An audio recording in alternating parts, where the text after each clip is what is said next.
ẹ tún káàbọ̀ padà sórí ìkànnì yìí Gist Entertainment, ìkànnì alálùbáríkà ni tó sì kó gbogbo àwọn alálùbáríkà èèyàn mọ́ra. Ẹ wò ó lénìí, iná ti wá jó dórí kókó.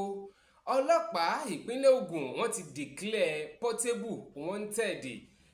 Iléeṣẹ́ ọlọ́pàá Eléwéran tó jẹ́ headquarter fún gbogbo ọlọ́pàá tó wà ní ìpínlẹ̀ Ògùn pátápátá wọ́n ti declare Habeeb Òkìkíọlá tí gbogbo wa mọ̀ sí Portable, olórin Sàzúzẹ wọ́n ti declare wanted o. Wọ́n dẹ̀ ti gbé ìwé yẹn jáde, wọ́n ti lẹ̀ síta gàdàgbà tó ń ṣàfihàn pé Portable wanted ni iléeṣẹ́ ọlọ́pàá wọ́n ń wá. Ẹ̀sùn tí wọ́n fi kàn án lórí bó ṣe lu àwọn agbèfọ́ba, àwọn òṣìṣẹ́ ìjọba town planner officials tó lù wọ́n lálùbọ́lẹ̀, tó lù wọ́n bíi bàrà. Wọ́n ti pè é lẹ́jọ́ pé ó lẹ́jọ́ jẹ́ kó yọjú sí iléeṣẹ́ ọlọ́pàá kó wá ṣàlàyé bọ́ọ̀bẹ ṣe kú, bíṣu ṣe kú, bí ọ̀bẹ náà ṣe bẹ́. Látìgbà náà ni Portable ló ti sá lọ, ló fẹsẹ̀ fẹ́. Tẹ́ ẹ bá gbàgbé, tẹ́ ẹ bá sì ti gbàgbé, èmi ò ràn yín létí. Portable ló ti na pápá bora nígbà tí àwọn ọlọ́pàá tí wọ́n fẹ́ lọ fi kélé òfin gbé bó ṣe lu àwọn òṣìṣẹ́ ìjọba town planner tí wọ́n múwé lọ fún wípé níbi tó kọ́ odógúba ẹ̀ sí àti ilé ìtura ẹ̀ tó ń kọ́ lọ́wọ́lọ́wọ́ wípé kò bófin mu. Kí ni Portable ó ṣe? Ó kó àwọn eruku jáde, wọ́n lù wọ́n lálùbọ́lẹ̀. Kí wọ́n fi ọwọ́ òfin ṣèkú ọlọ́pàá mú, ó fò fẹ́ǹsì, ó sá lọ. Ẹ̀ṣẹ̀yún lé ní gbogbo àwọn ọmọọṣẹ́ ẹ̀ àti gbogbo àwọn tí wọ́n kó nínú odógúba ẹ̀ ìgbàgà sátìmọ́lé. Portable ò ti torí bẹ́ẹ̀ kó yọjú sí wọn o. Ó wá lọ sápamọ́, ó tún wá ń kọ orin ó ń rìlíìsì orin, ó tún fi ń bú ìjọba. Gbogbo àwọn tó yẹ kó ràn ẹ́ lọ́wọ́, gbogbo wọn náà ló ti ṣàìmoore sí, gbogbo wọn ló ti bú, gbogbo wọn ló ti bájà. Ó ní kí wọ́n bẹ́ẹ̀ bẹ ìjọba, ó tún ń pàṣàmọ̀ fúnjọba, ó tún fi style ó tún fi ń bújọba. Ṣèjọba tí wọ́n fẹ́ bẹ́ẹ̀ bẹ̀ náà ló tún ń pàṣàmọ̀ mọ́. Ẹ wò ó, iná ti wá jó dórí kókó báyìí ní ìsìn. Nígbà tí wọ́n ti wá declare Portable wanted báyìí, ṣé yóò affect career Portable àbí kò ní affect career Portable?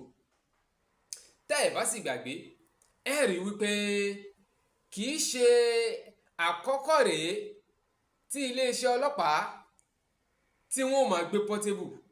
Ẹ rí pé ó ti hùwà kan ní bí ọdún mélòó kan sẹ́yìn tí wọ́n gbé, iléeṣẹ́ ọlọ́pàá gbé, wọ́n gbé lọ sí court. Àmọ́ ńgbà yìí náà wọ́n fi ojú àánú wọ́n fi wò ó. Eléyìí tí Portable ṣe yìí, ọ̀nà tí Portable dá yìí, wọ́n ló nàgà mú ṣòro. Ọlọ́run má jẹ́ nàgà mú ṣòro.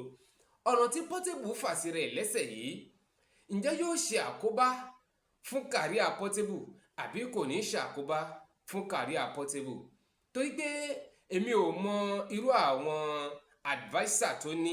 Káti ẹ̀ wá gbà pé ó dá Portable kò fi bẹ́ẹ̀ kàwé, ká gbà pé Portable ò fi bẹ́ẹ̀ kàwé, ṣé kò ní àwọn adviser ni àbí ṣé kò ní lọ́ọ̀yà ni tí wọ́n lè gbà á lámọ̀ràn pé ó yá ṣe báyìí? Now wọ́n invite ẹ, wọ́n kọ́kọ́ fún ẹ ní circular,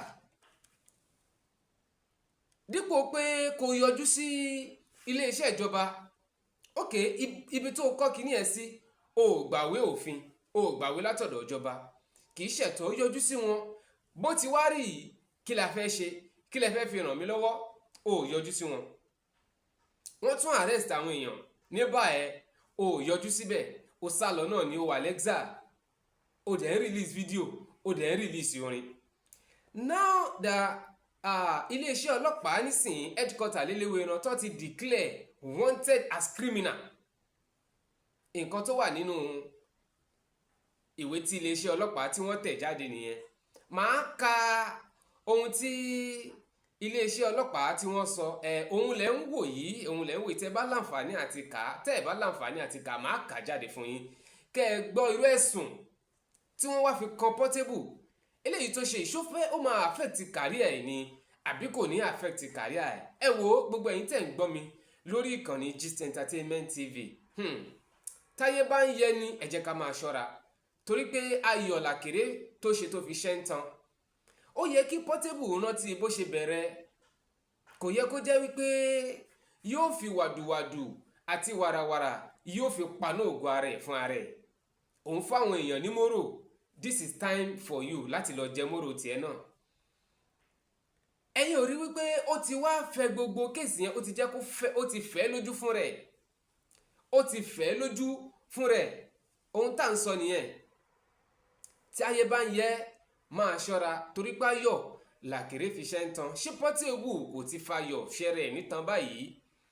Ihun tí mo fẹ́ bèrè lọ́wọ́ gbogbo ẹ̀yin tẹ́ jẹ́ olólùfẹ́ orí ìkànnì yìí òun ni pé bí iléeṣẹ́ ọlọ́pàá ti declare rẹ̀ wanted yìí, ǹjẹ́ ó lè ṣàkóbá fún kàríà ẹ̀ àbí kò ní ṣàkóbá fún kàríà ẹ̀? Ká tó wá lọ, fún gbogbo ẹ̀yin tẹ́ ẹ bá jẹ́ olólùfẹ́ Portable, ẹ dákun ẹ máa bá mi fi sínú comment section yìí bó ti wá rí yìí, bó ti dà yìí, ọgbọ́n wo ni Portable lè dá, ọ̀nà wo ló lè gbé gbà tí ó fi kóyọ nínú wàhálà tó fi ra rẹ̀ tó fi fà yìí.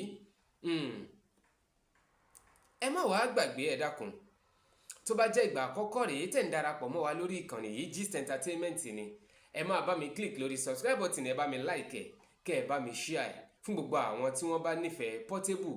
Ọgbọ́n wo ni ó dá, ọ̀nà wo ni ó tọ̀ tí ó fi bọ́ nínú wàhálà eléyìí tó kó rẹ̀ sí yìí? Ẹ dákun ẹ̀yin abiyamọ, ẹ máa bá wa fi sínú comment section yìí, bóyá Ọlọ́run á jẹ́ kó gbọ́, bóyá ìkúnlẹ̀ abiyamọ orí ìyẹ́ ẹ̀ ó lè tì í lẹ́yìn kó dọ́dọ̀ ẹ̀.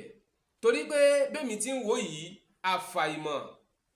àfàìmọ̀ kí Portable kó má lọ lò bí ọ̀sẹ̀ mélòó kan àbí bí oṣù mélòó kan lọ́gbà ẹ̀wọ̀n.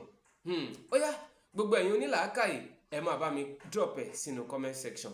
Ẹ ṣé o.